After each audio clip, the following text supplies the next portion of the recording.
സിൽവിയുടെ മനസ്സിലെ പ്രണയം ജിമ്മി അറിഞ്ഞാലല്ലേ അയാൾക്ക് അനുകൂലമായോ പ്രതികൂലമായോ പ്രതികരിക്കാൻ കഴിയൂ. കുടിയേറ്റ ഗ്രാമമായ പുല്ലരിയിൽ മുളപൊട്ടുന്ന പ്രണയവും തുടർ സംഭവങ്ങളും ആധാരമായ പ്രണയ നോവൽ നാമ്പെടുക്കുന്ന പ്രണയം 15-ാം ഭാഗത്തിൻ്റെ ഓഡിയോ ആവിഷ്കാരം. രചനയും അവതരണവും ഇമ്മാനുവൽ. മടിച്ചാണ് സിൽവി അപ്പച്ചൻ്റെ പുറകിൽ പോയി നിന്നത്. ചാച്ചൻ വിളിച്ചാർന്നോ? എന്തിനാ ഇപ്പോൾ വിളിച്ചത്? നേരെ അങ്ങ് പറയാമല്ലോ. നിന്നെ കെട്ടിച്ചു വിട്ടാൽ കൊള്ളാമെന്നൊരാലോചന. അതിന് യോജിച്ച ഒരാലോചനയുമായി വന്നതാണ് ഡോമിനി. എന്നെക്കൊണ്ട് അത്ര ബുദ്ധിമുട്ടായോ ചാച്ചന് ഇപ്പോൾ? ബുദ്ധിമുട്ടായിട്ടൊന്നുമല്ല മോളെ. എന്നായാലും നിന്നെ കെട്ടിച്ചു വിടണം. നല്ലൊരു ആലോചന വന്നപ്പോൾ നിന്നോട് അഭിപ്രായം ചോദിച്ചതാണ്. എനിക്ക് കുറച്ചുകൂടി പഠിക്കണമെന്ന് ആഗ്രഹമുണ്ടായിരുന്നു. +2 കഴിഞ്ഞിട്ട് TTCയും എടുത്ത് ഒരു ടീച്ചറാകണമെന്നാണ് എൻ്റെ ആഗ്രഹം. ചാച്ചൻ വിചാരിച്ചാൽ പള്ളിവക സ്കൂളിൽ എനിക്കൊരു ജോലി വാങ്ങിത്തരാനും പറ്റും. അങ്ങനെ വന്നാൽ ഇനി 2 കൊല്ലം കൂടിയെങ്കിലും വേണ്ടേ മോളെ? അത്രയും കാലം മതിയൊടി. 2 കൊല്ലം പോരാ ചാച്ചാ, 3 കൊല്ലം വേണ്ടി വരും. 12-ാം ക്ലാസ് കഴിഞ്ഞ് പിന്നെയാണ് 2 കൊല്ലം കൂടി വേണ്ടത്. എന്തായാലും ഇനിയുള്ള കാലത്ത് ഒരു ജോലി ഉള്ളതാണ് നല്ലത്. അവൾ പറഞ്ഞത് ശരിയാണ്. അതുകൊണ്ട് അളിയാ, നമുക്കിപ്പോൾ തൽക്കാലം അവളെ പഠിപ്പിക്കാൻ വിടാം. അവനോട് ഞാൻ എന്തെങ്കിലും കാര്യം പറഞ്ഞോളാം. സിൽവിയുടെ മുഖം തെളിഞ്ഞു. അവളെ സംബന്ധിച്ചിടത്തോളം മാമൻ്റെ തീരുമാനം വളരെ സന്തോഷമായി. ഉച്ചയൂണ് കഴിഞ്ഞ് ചെറുതായി ഒന്ന് മയങ്ങിയതിന് ശേഷം ഡോമിനിയും കുടുംബവും തിരിച്ചുപോയി. സിൽവിക്ക് സമാധാനമായി. എന്താണെങ്കിലും ഇനി ജോലി കിട്ടിക്കഴിഞ്ഞാലല്ലാതെ അവിടെ നിന്നും ആലോചന എന്നും പറഞ്ഞ് ആരും വരില്ല. അവർ വരുന്നത് സന്തോഷമാണ്, പക്ഷേ ആലോചനയും കൊണ്ട് വേണ്ട എന്നേ ഉള്ളൂ. തദ്ദേശ സ്വയംഭരണ സ്ഥാപനങ്ങളിലേക്കുള്ള തെരഞ്ഞെടുപ്പാണ് പ്രഖ്യാപിക്കപ്പെട്ടത്. എല്ലായിടത്തും മുന്നണികളും സ്വതന്ത്രന്മാരും ഒക്കെയായി 2-ലധികം സ്ഥാനാർത്ഥികൾ മത്സരരംഗത്തുണ്ട്.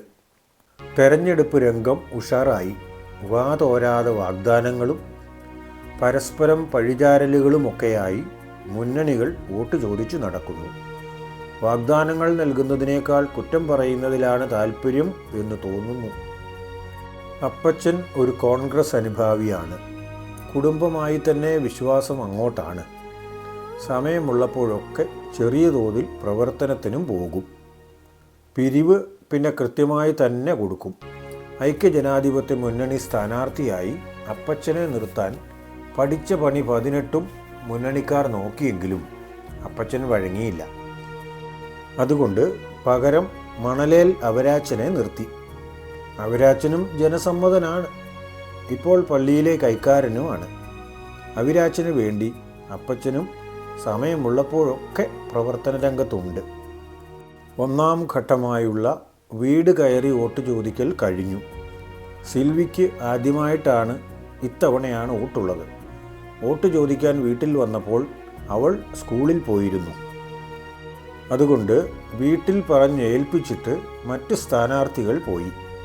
ഒരിക്കൽ അവരാച്ചേട്ടൻ വീട്ടിൽ വന്നപ്പോൾ സിൽവിയോട് വോട്ടിൻ്റെ കാര്യം നേരിട്ട് പറഞ്ഞു. അവൾ സമ്മതിക്കുകയും ചെയ്തു. ഇലക്ഷനോടനുബന്ധിച്ച് ചില്ലറ കശപിശയൊക്കെ പുല്ലരിയിൽ പല സ്ഥലങ്ങളിലും സ്ഥാനാർത്ഥികളും അവരുടെ ആളുകളും തമ്മിൽ ഉണ്ടായി. എങ്കിലും അതൊന്നും അത്ര വലിയ കാര്യമൊന്നുമായി പരിണമിച്ചില്ല. അതുകൊണ്ട് പുല്ലരിയിലെ സമാധാന ജീവിതത്തിന് തടസ്സങ്ങളൊന്നും വരാവുന്ന രീതിയിലേക്ക് അതൊന്നും വളർന്നില്ല. അങ്ങനെയൊന്നും വളരാൻ ആരും സമ്മതിക്കുകയുമില്ല. ഇലക്ഷൻ കഴിഞ്ഞാലും ഒരുമിച്ച് ജീവിക്കേണ്ടവരാണ് എന്ന ബോധം അവർക്കുണ്ട്. എന്തെങ്കിലും അത്യാവശ്യം വന്നാൽ സഹായിക്കാൻ അയൽക്കാരൻ മാത്രമേ കാണുകയുള്ളൂ. പാർട്ടിയുടെ പേരും പറഞ്ഞ് അവനെ വെറുപ്പിച്ചാൽ പാർട്ടിക്കാരൊക്കെ വരുമ്പോഴേക്കും മിക്കവാറും കാര്യം കഴിയും. ഇലക്ഷന് 2 ദിവസം മുമ്പ് തന്നെ ജിമ്മിക്ക് പോകേണ്ടി വന്നു.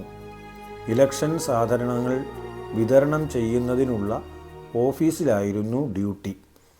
പോകുന്നതിലോ ജോലി ചെയ്യുന്നതിലോ അല്ലല്ലോ വിഷമം. ഇവിടെ ഒരാൾ തനിച്ചാണല്ലോ എന്ന് ഓർക്കുമ്പോഴാണ്. പോകുന്നതിൻ്റെ തലേദിവസം വൈകുന്നേരം ജിമ്മിയും അന്നമ്മച്ചേടത്തിയും കൂടി അപ്പച്ചൻ ചേട്ടൻ്റെ വീട്ടിൽ ആദ്യമായി പോയി. പോയതിൻ്റെ കാര്യം എന്താണെന്ന് അവർ പറയുന്നതിന് മുൻപേ പടവിൽക്കാർക്ക് അറിയില്ലായിരുന്നു. അപ്പച്ചൻ ചേട്ടൻ കടയിൽ നിന്ന് വീട്ടിലെത്തിയ ഉടനെ തന്നെയാണ് ജിമ്മിയും അമ്മച്ചിയും കൂടി അവരുടെ വീട്ടിലേക്ക് ചെന്നത്. അപ്രതീക്ഷിതമായ സന്ദർശനം അവരെ ഒന്ന് അതിശയപ്പെടുത്തി. എന്താ ജിമ്മി സാറേ, സന്ധ്യ മയങ്ങിയ നേരത്ത് അത്യാവശ്യം വല്ലതുമുണ്ടോ? അത്യാവശ്യമാണോ എന്ന് ചോദിച്ചാൽ അതെ. ഇലക്ഷൻ്റെ കാര്യം അറിയാമല്ലോ. എനിക്ക് നാളെ രാവിലെ ഡ്യൂട്ടിക്കായി പോകണം. 3 ദിവസം കഴിഞ്ഞേ വരാൻ പറ്റൂ. അമ്മച്ചി തനിച്ചു മാത്രമേ അവിടെ കാണുകയുള്ളൂ. അമ്മച്ചി ഒറ്റയ്ക്ക് താമസിച്ചുകൊള്ളും. എന്നാലും അവിടേക്കൊരു നോട്ടം വേണം എന്ന് പറയാൻ വന്നതാ. അതിനെന്താ, സാറിന് വിരോധമില്ലെങ്കിൽ അന്നമ്മച്ചേടത്തി ഇവിടെ നിന്നോട്ടെ. 3 ദിവസത്തെ കാര്യമല്ലേ ഉള്ളൂ. സാർ ആശുപത്രിയിൽ കിടന്നപ്പോൾ അന്നമ്മച്ചേടത്തി ഇവിടെ നിന്നതാണല്ലോ. ഇവിടെ നിൽക്കണമെന്നില്ല. അല്ല, ഞാൻ ഇതിനെപ്പറ്റി പ്രത്യേകമൊന്നും പറയുന്നില്ല. നിങ്ങൾക്ക് വേണ്ടതുപോലെ ചെയ്യാം. ഏതായാലും എനിക്ക് 3 ദിവസം വരാൻ പറ്റില്ല. ഇവിടെ എനിക്ക് ബന്ധുക്കളാരുമില്ല എന്ന് നിങ്ങൾക്കറിയാമല്ലോ. അതൊന്നും സാരമില്ല കുഞ്ഞെ. എല്ലാവരും ബന്ധുക്കളായിട്ടാണോ പരസ്പരം സഹായം ചെയ്യുന്നത്? നീ ധൈര്യമായിട്ട് പോയിക്കോ. മുഴുവൻ സമയവും ഇവിടെ നിൽക്കാൻ ബുദ്ധിമുട്ടാണെങ്കിൽ ചേടത്തി പകലവിടെ നിന്നോട്ടെ. വൈകിട്ടാകുമ്പോൾ ഇങ്ങോട്ട് പോരട്ടെ. ഒഴിവുള്ളപ്പോൾ കൂട്ടിന് വേണമെങ്കിൽ പകൽ സിൽവിയെ അങ്ങോട്ട് വിടാം. അവരെന്തെങ്കിലുമൊക്കെ മിണ്ടിപ്പറഞ്ഞിരുന്നുകൊള്ളും. പകൽ അവിടെ ആരും വേണമെന്നില്ല. ഞാൻ ജോലിക്ക് പോകുമ്പോഴും പകലാരുമില്ലല്ലോ. അതിനായി സിൽവിയെ ബുദ്ധിമുട്ടിക്കണമെന്നില്ല. അവൾക്ക് പഠിക്കാനൊക്കെ ഉണ്ടാവില്ലേ? സാറാമ്മ ചേടത്തി ഒരു തീരുമാനം അങ്ങ് പറഞ്ഞു. ജിമ്മി ധൈര്യമായി പോയിക്കോളൂ. അന്നമ്മ ചേടത്തിയുടെ കാര്യം വേണ്ടതുപോലെ ഞങ്ങൾ നോക്കിക്കൊള്ളാം. സമാധാനമായി പോയിക്കോ. അത്രയും പോരെ? മതി, സന്തോഷമായി. എന്നാൽ പിന്നെ ഞങ്ങൾ ഇറങ്ങുന്നു. രാത്രിയിൽ യാത്രയില്ല. അവർ അപ്പോഴേ പോയി. 14-ാം തീയതി അതിരാവിലെ തന്നെ ജിമ്മി പോയി. ജിമ്മി പോയി കുറച്ച് കഴിഞ്ഞപ്പോൾ സാറാമ്മ ചേടത്തി അവിടേക്ക് ചെന്നു. കുറേ സമയം വർത്തമാനം പറഞ്ഞിരുന്നു. അതിനുശേഷം പോന്നപ്പോൾ പറഞ്ഞു, അന്നമ്മ ചേടത്തി ഒരു കാര്യം ചെയ്തു. വൈകുന്നേരം സന്ധ്യയ്ക്ക് മുമ്പേ വീടും പൂട്ടി അങ്ങോട്ട് പോരെ. രാത്രി അവിടെ കിടക്കാം. രാവിലെ ഇങ്ങോട്ട് പോരുകയും ചെയ്യാം. അതാണെന്ന് തോന്നുന്നു 2 പേർക്കും ഇഷ്ടം. അപ്പോൾ അപ്പച്ചൻ അതിന് സമ്മതിക്കുമോ? മുഴുവൻ സമയം അവിടെ നിൽക്കാനാ പറഞ്ഞതെന്നാ തോന്നുന്നേ. സാരമില്ലെന്നേ, അതൊക്കെ ഞാൻ പറഞ്ഞ് സമ്മതിപ്പിക്കാം. എന്നാൽ പിന്നെ വൈകുന്നേരം വരുമ്പോൾ കാണാം. ശരി, അങ്ങനെ തന്നെ. അന്ന് സന്ധ്യയ്ക്ക് മുമ്പ് തന്നെ വീട് പൂട്ടി അന്നമ്മ ചേടത്തി അപ്പച്ചൻ ചേട്ടൻ്റെ വീട്ടിലേക്ക് നടന്നു. എൻ്റെ കൊച്ചിപ്പോൾ എവിടെയാണോ ആവൂ. ദൈവമേ കാത്തോളണേ. വഴി നീളെ പ്രാർത്ഥന ചൊല്ലിക്കൊണ്ടാണ് ചേടത്തി നടന്നുപോയത്. പഴയ മനുഷ്യരുടെ ഒരു പ്രത്യേകതയാണത്. തങ്ങളാൽ കഴിയില്ലെന്ന് തോന്നുന്ന സകല ഭാരവും അവർ ദൈവത്തിങ്കിലേക്ക് സമർപ്പിക്കും. അപ്പോൾ അവർക്ക് ഒരു പ്രത്യേക സമാധാനം അനുഭവിക്കാൻ കഴിയുന്നുണ്ടെന്നാണ് അവർ തന്നെ പറയാറ്. അങ്ങനെ ചെയ്യാൻ താഴെയുള്ളവരോട് സ്നേഹപൂർവ്വം പറയുകയും ചെയ്യും. പക്ഷേ എന്തുമാത്രം അനുസരിക്കും എന്നത് മറ്റൊരു കാര്യം.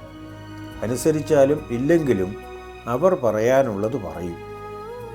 അന്നമ്മ ചേടത്തി ചെല്ലുന്നതും കാത്ത് സിൽവി നിൽക്കുന്നുണ്ടായിരുന്നു. അപ്പച്ചൻ ചേട്ടൻ വന്നിരുന്നില്ല. ഏതായാലും തെരഞ്ഞെടുപ്പിൻ്റെ ശബ്ദകോലാഹലങ്ങളൊക്കെ നിലച്ചു. നാളെ നിശബ്ദ പ്രചരണത്തിൻ്റെ ദിനമാണ്. അതുകൊണ്ട് സിറ്റിയിൽ നിന്നും ഒച്ചയൊന്നും കേൾക്കാനില്ല. അന്നമ്മ ചേടത്തി ചെന്നതേ സിൽവി ഇറങ്ങി വന്ന് കൈപിടിച്ച് അകത്തേക്ക് കൂട്ടിക്കൊണ്ടുപോയി. വന്നോ? പകല് മുഴുവൻ ഒറ്റയ്ക്കിരുന്ന് ബോറടിച്ചോ? നാളെ സിൽവിയെ വിടണോ കൂട്ടിന്? വേണ്ട സാറാമ്മേ, അവൾ ഇവിടെ ഇരുന്ന് പഠിച്ചോട്ടെ. വെറുതെ ആ കൊച്ചിൻ്റെ സമയം കളയുന്നത് എന്തിനാ? അവൾ ഇപ്പോൾ ഇവിടെ ഇരുന്നാലും കാര്യമായി ഒന്നും പഠിക്കുകയല്ല. അതുകൊണ്ട് ഞാൻ പറഞ്ഞെന്നേ ഉള്ളൂ. ഞാൻ പഠിക്കാതെ അമ്മച്ചിയായിരിക്കും പഠിച്ച് പരീക്ഷ എഴുതുന്നത്. അങ്ങനെ ചോദിക്കുമോളെ, എപ്പോഴും പഠിക്കില്ല പഠിക്കില്ല എന്ന് പറയുന്നത് അങ്ങനെയെങ്കിലും നിർത്തട്ടെ. അപ്പച്ചൻ ചേട്ടൻ വരുന്നതിൻ്റെ വെളിച്ചം കണ്ടു. അവർ സംസാരം നിർത്തി. കുടുംബനാഥൻ വന്ന് ഫ്രഷായി ഉടനെ എല്ലാവരും പ്രാർത്ഥന ചൊല്ലി അത്താഴവും കഴിച്ച് ഉറങ്ങാൻ പോയി. രാവിലെ തന്നെ അന്നമ്മച്ചേടത്തി വീട്ടിലേക്ക് പോയി. അവിടെ ചെന്നിട്ട് പ്രത്യേകിച്ചൊന്നും ചെയ്യാനില്ല. എങ്കിലും അവിടെ പോകുന്നതാണ് ശരി എന്ന് തോന്നി. അല്ലെങ്കിലും അതുതന്നെയാണല്ലോ അതിൻ്റെ ശരി. രാവിലെ കാപ്പികുടി കഴിഞ്ഞ് സിൽവി വെറുതെ ചേടത്തിയുടെ അടുത്ത് വരെ പോയി. അവിടെ ചെന്നപ്പോൾ ഉച്ചയ്ക്കുള്ള ചോറും കറിയും ആക്കി കഴിഞ്ഞ് വെറുതെ ഇരിക്കുകയാണ്, എന്തോ ആലോചിച്ചുകൊണ്ട്. അമ്മച്ചി എന്താ ആലോചിച്ചുകൊണ്ടിരിക്കുന്നത്? അതെന്നോട് പറയാൻ പറ്റുന്ന കാര്യമാണെങ്കിൽ പറയാം. നിന്നോട് പറയാൻ പറ്റാത്തതായി എന്ത് കാര്യമാണ് മോളെ എനിക്കിപ്പോൾ ഉള്ളത്? നിന്റെ കല്യാണക്കാര്യം ആലോചിച്ചതാ, തമാശിച്ചതാ അല്ലയോ? ഞാൻ നിന്നോട് എന്ത് തമാശിക്കാനാണ് മോളെ? ഞാൻ കാര്യം പറഞ്ഞു എന്നേ ഉള്ളൂ. എന്നിട്ട് എവിടേക്കാണ് എന്നെ പറഞ്ഞു വിടാൻ എല്ലാവരും കൂടി ആലോചിക്കുന്നത്? വീട്ടിലും കുറേ ആലോചനകളുണ്ടെന്ന് തോന്നുന്നു. വീട്ടിലുള്ളവർ എവിടേക്കാണ് പറഞ്ഞു വിടാൻ ആലോചിക്കുന്നത്? അത് നീ പറ, എന്നാൽ ഞാൻ പറയാം. അതിന് കൊണ്ടുവന്ന ആലോചന അപ്പോൾ തന്നെ ഞാൻ പറഞ്ഞു ഒഴിവാക്കി. അപ്പോൾ ആരെയോ കണ്ടുപിടിച്ചിട്ടുണ്ട്, അതാണ് സംഭവം. ഇല്ലെങ്കിൽ അങ്ങനെ ഒഴിവാക്കേണ്ട കാര്യമെന്താ? ഈ അമ്മച്ചി ആളൊരു ഭയങ്കരിയാണല്ലോ. മനസ്സിൽ വിചാരിക്കാത്ത കാര്യങ്ങളാണല്ലോ പറയുന്നേ. മുഖം മനസ്സിൻ്റെ കണ്ണാടിയാണ് എന്ന് പഠിച്ചിട്ടില്ലേ? ആ കണ്ണാടി നോക്കാൻ എനിക്ക് നന്നായി അറിയാം. അതുകൊണ്ടാണ് ഞാൻ അങ്ങനെ പറഞ്ഞത്. ഇനി അതില്ലെങ്കിൽ ഞാൻ പറഞ്ഞത് തിരിച്ചെടുക്കാം. തിരിച്ചെടുക്കണമെന്നൊന്നും ഞാൻ പറയുകയില്ല. എന്നാൽ കണ്ടുവച്ച താല്പര്യം മനസ്സിൽ തന്നെ ഉണർന്നേ ഉള്ളൂ. നടക്കുമോന്ന് ഒരു തീർച്ചയുമില്ല. അതൊക്കെ ശരിയായിക്കോളും മോളെ. സമയമാകുമ്പോൾ നിന്നോട് ആ ആൾ തന്നെ വന്നു പറയും. എനിക്കങ്ങനെയാണ് തോന്നുന്നത്, അതുകൊണ്ട് പറഞ്ഞെന്നേ ഉള്ളൂ. അന്ന് വൈകുന്നേരമായപ്പോഴേക്കും പുല്ലരിയിലും തിരഞ്ഞെടുപ്പ് ഉദ്യോഗസ്ഥർ എത്തി. ജിമ്മിയും ഇപ്പോൾ അവരെ പോലെ ഏതെങ്കിലും നാട്ടിലേക്ക് എത്തിയിട്ടുണ്ടാകും. എവിടെയാണെന്ന് പോലും അറിയാൻ ഒരു വഴിയുമില്ല. ഇവരും അതുപോലെ ഏതെങ്കിലും അമ്മമാരുടെ മക്കളാണല്ലോ. ഇലക്ഷനാണ്, എന്തു വേണേലും നടക്കാം. അങ്ങനെ വല്ലതും നടക്കുമോ? അടുത്ത ഭാഗത്തിൽ കാണാം കേട്ടോ. അറിയാവുന്നതുപോലെയും ചെയ്യാൻ കഴിയുന്നതുപോലെയുമൊക്കെ ചെയ്യുന്നതാണ് കേട്ടോ. അതുകൊണ്ട് കുറവുകളൊക്കെ കാണും. നിങ്ങളത് ക്ഷമിക്കുമെന്ന് ഞാൻ കരുതുന്നു. കുറവുകൾ ശ്രദ്ധയിൽപ്പെട്ടെങ്കിൽ കമൻറ്റിൽ ഒന്ന് കുറിച്ചിട്ടേക്കണേ. നിർദ്ദേശങ്ങളും സ്വാഗതം ചെയ്യുന്നു. ലൈക്കും ഷെയറും ഒക്കെ നിങ്ങൾ ചെയ്യും എന്നൊക്കെയാണ് എൻ്റെ പ്രതീക്ഷയും ആഗ്രഹവും. എന്നാലും നിർബന്ധിക്കുന്നില്ല, അതൊക്കെ നിങ്ങളുടെ ഇഷ്ടം പോലെ. മറ്റന്നാൾ അടുത്ത ഭാഗവുമായി വരുന്നത് വരെ എല്ലാവർക്കും നന്മ നേരുന്നു. എല്ലാവർക്കും വേണ്ടി പ്രാർത്ഥിക്കുന്നു.